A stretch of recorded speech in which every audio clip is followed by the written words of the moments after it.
जय हिंद मेरे प्यारे दोस्तों। मैं अमित एक बार फिर से स्वागत करता हूं आपके अपने परिवार जे एग्जाम में। जैसे कि दोस्तों आपको रीजनिंग की एक पर डे क्लास मिलती है जिसमें कि आपको 6 क्वेश्चन प्रैक्टिस के तौर पर दिए जाते हैं। इसी प्रकार से जो आपकी क्लास नंबर 114 है और इससे पहले 113 क्लास मैंने करा दी है। अगर आपने नहीं देखी तो आप एक एक करके देख सकते हैं, आपको प्ले लिस्ट में जाकर मिल जाएंगी।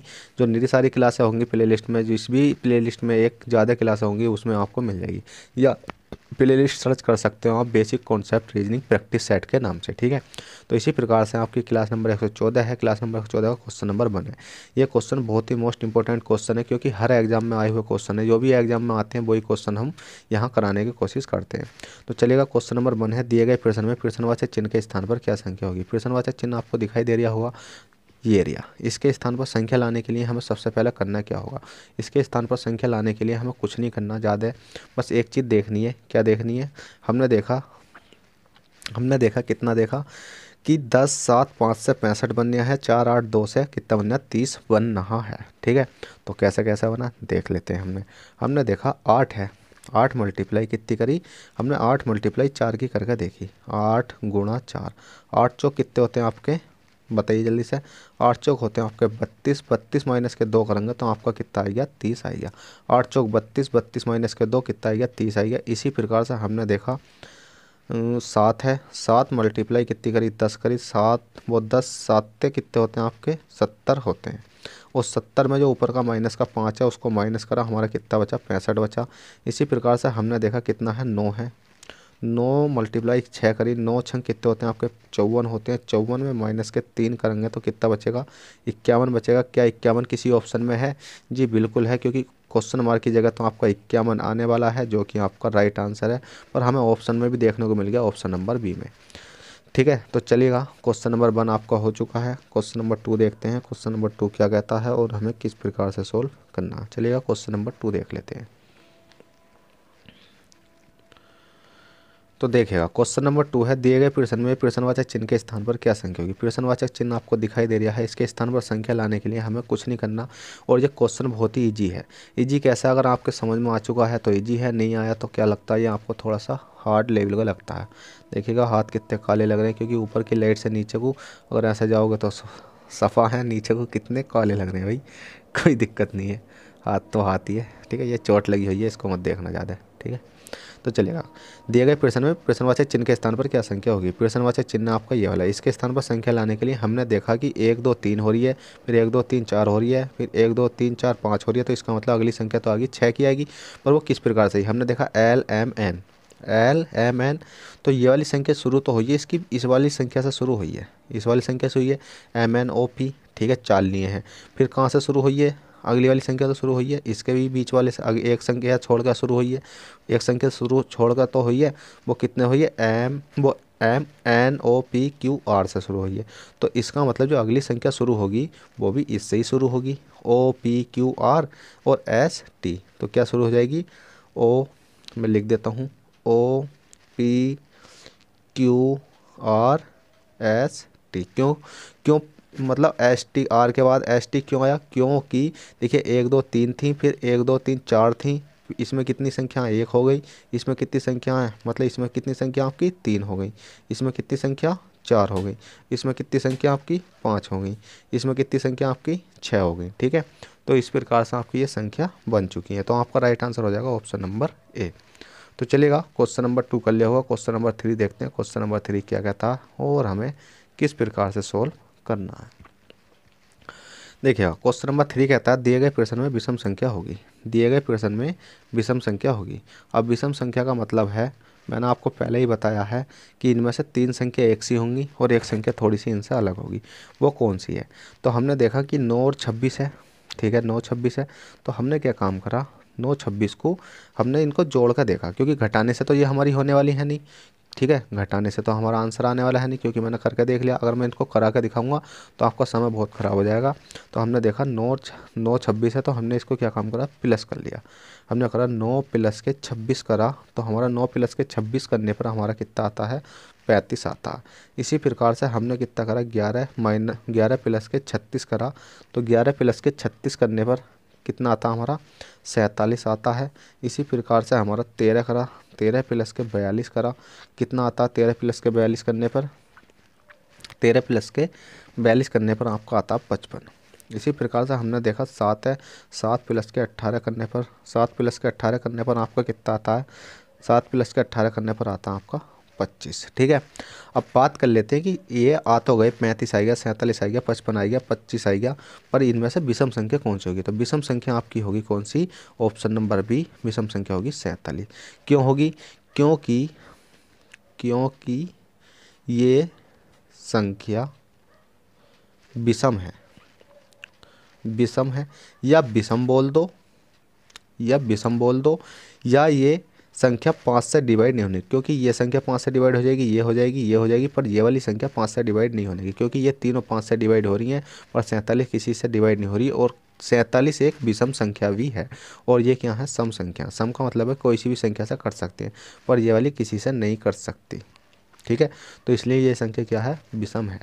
तो चलिएगा, क्वेश्चन नंबर 3 हो चुके हैं, क्वेश्चन नंबर 4 देखते हैं। क्वेश्चन नंबर 4 क्या कहता है और हमें किस प्रकार से सॉल्व करना है।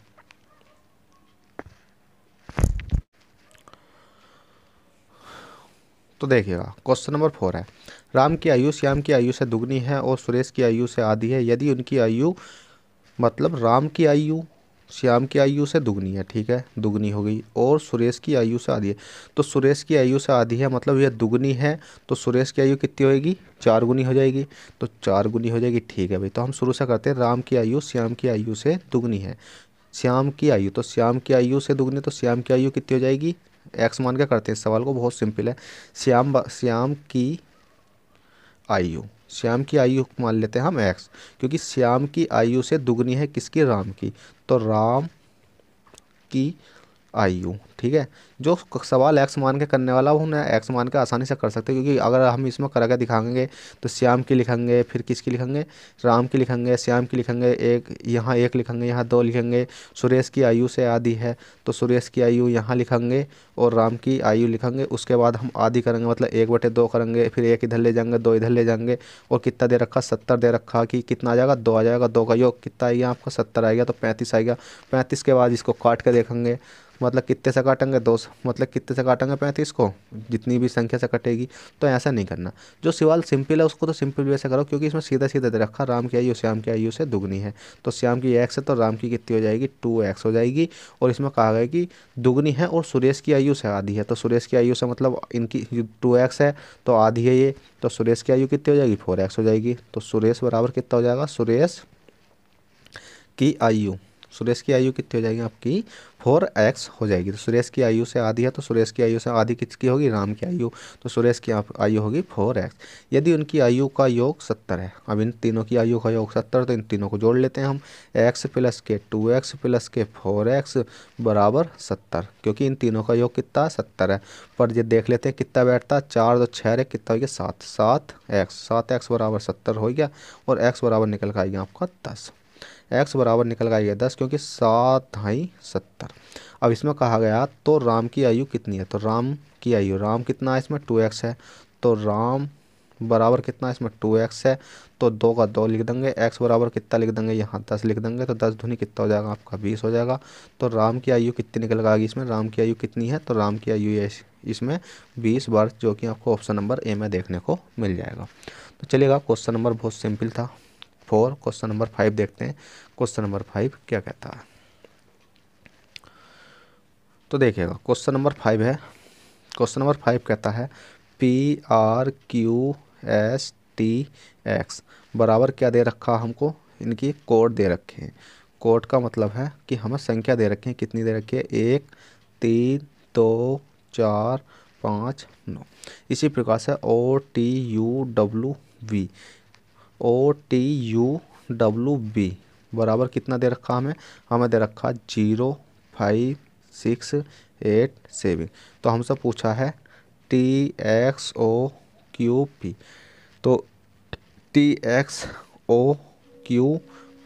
मतलब TXOQP बराबर कितना हो जाएगा? तो T बराबर हमने देखा इसमें, T बराबर हमारा कितना है? 5 है। X बराबर देखा हमने, X बराबर है 9। O बराबर देखा हमने, तो O बराबर कितना है? O बराबर तो O ही है, O बराबर है 0। Q बराबर देखेंगे, Q बराबर कितना हमारा? 2 है। P बराबर कितना हमारा? P बराबर है 1।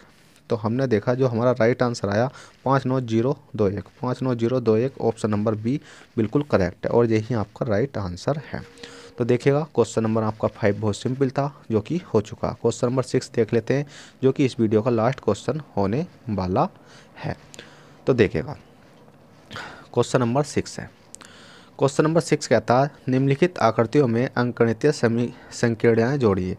निम्नलिखित आकृतियों में अंकगणितीय समीकरणाएँ जोड़िए, मतलब जो से ये स्टार दिखाई दे रहे हैं आपको, स्टार बराबर कितना दिखा रहा है 4, तो यहाँ प्लस माइनस गुणा या गुणा भाग जोड़, जोड़ घटा प्लस, भाग गुणा प्लस, कुछ भी करने के बाद मतलब इनमें से ऑप्शन रखने के बाद हमारा 4 आना है। तो ऐसा कौन सा ऑप्शन है? तो हमने देखा 3 है, हमने देखा 3 है। अगर हम भाग रख कर देखते हैं तो भाग रख कर देखेंगे तो 3 से नहीं कटेगी क्योंकि पहले तो करना है भाग। अगर 3 से नहीं कटेगी तो इसका मतलब ये वाला ऑप्शन तो आ नहीं सकता। हमने देखा 13 है, फिर दूसरा ऑप्शन रखते हैं 13 माइनस के 3 करते हैं, 13 तो कितना बचा 3 बचा, और 3 देखिएगा 13 माइनस के 3 रखा, ठीक है 13 माइनस के हमने रखा 3, माइनस के बाद अगला चिन्ह काय का गुणा का, गुणा की जगह हमने रख दिया 4, 4 रखने के बाद हमने देखा कितना अगली संख्या क्या है प्लस की है, प्लस के 3 रख दिया और बराबर कितना 4। अब हमने एक चीज़ देखी, क्या देखी कि सबसे पहला बोर्ड मास के नियम के अनुसार हमने मैंने बोर्ड मास पढ़ाया आपको BODMAS ये चीज़ पढ़ाई है। बी का मतलब क्या होता ब्रैकेट, छोटा ब्रैकेट बड़ा ब्रैकेट कुछ भी है। ओ का मतलब होता कोस्ट, कोस्ट मतलब एक चिन्ह होता है, बार होता है एक बार, बार ओ कोस्ट का मतलब या तो ओ का मतलब होता है कोस्ट या गुणा का भी चिन्ह बोलते हैं इसके, बार का चिन्ह कायम आता है गुणा के चिन्ह में आता है। फिर आता है डी, डी का मतलब होता है डिवाइज, डिवाइज मतलब भाग, एम का मतलब होता है मल्टीपल, मल्टीपल मतलब गुणा, ठीक है। फिर उसके बाद है एडिशन जोड़ना, फिर सब्सट्रैक्शन घटाना। ये चीज़ तो मैंने जोड़ना घटाना तो बहुत अलग तरीके से समझाई है कि कभी भी आपका गलत नहीं होने वाला। तो हमने क्या देखा कि हमने क्या देखा इसमें कि सबसे पहले हमारा जब इसमें हमें ब्रैकेट नहीं है, कोष्ट नहीं है, भाग नहीं है, फिर क्या गुणा है, तो गुणा करी 4 थे कितने होते हैं आपके 12 होते हैं, और माइनस का चिन्ह रहने दिया 13 का 13 और प्लस के कितना हो गया 4, 4 बराबर 4। 13 में से 12 घटाएंगे, 13 में से 12 घटाएंगे कितना बचा आपका 1 बचा, 1 प्लस के कितना हो गया 4 हो गया, 4 बराबर कितना हो गया 4 हो गया। तो 4 अर्क, अब भाई समझो ये तो 4 है, 4 है तो 4 दिया 12, ये दिया, ये कितना आपका 3 है, तो कितना बचना चाहिए यहाँ 3 बचना चाहिए, ठीक है। मिस्टेक हो जाती है कोई दिक्कत नहीं। ये कितना बचा था आपका, क्योंकि मैंने 4 तिया 12 करा, 12 मतलब 13 माइनस के 4 तिया 12 प्लस के कितना बच गया था 3 बच रहा था, तो 3 हो गया। इसी प्रकार से 13 में से 12 घटाएंगे कितना बचेगा 1 बचेगा, और जो से ये 3 बचा हुआ है इसको भी हमने यहाँ ताल लिया। अब 3 अरे कितना हो गया आपका 4 हो गया, 4 बराबर कितना हो गया 4 हो चुका है, तो 4 बराबर 4 आएगा। तो जो आकृति है वो कौन सी है, वो आपकी बी आकृति राइट है, जिससे कि आपका 4 बराबर 4 निकल कर आ चुका है। तो देखिएगा फ्रेंड, आशा करता हूँ ये क्लास भी आपको बहुत अच्छे से समझ में आई होगी। अगर क्लास समझ में आई हो तो प्लीज़ वीडियो को लाइक कर देना। अगर आप चैनल पर फर्स्ट टाइम हो तो चैनल को सब्सक्राइब करके बेल बटन दबा लेना, जिससे क्या होगा कि आपको आने वाला नोटिफिकेशन टाइम टू टाइम मिलता रहेगा। तो चलेगा फ्रेंड, इस वीडियो को वहीं समाप्त करते हैं और अलविदा लेते हैं। फिर मिलते हैं आपसे किसी नेक्स्ट वीडियो में नेक्स्ट अच्छे से कॉन्सेप्ट के साथ। जब तक के लिए bye, take care, all the best, जय हिंद, जय भारत।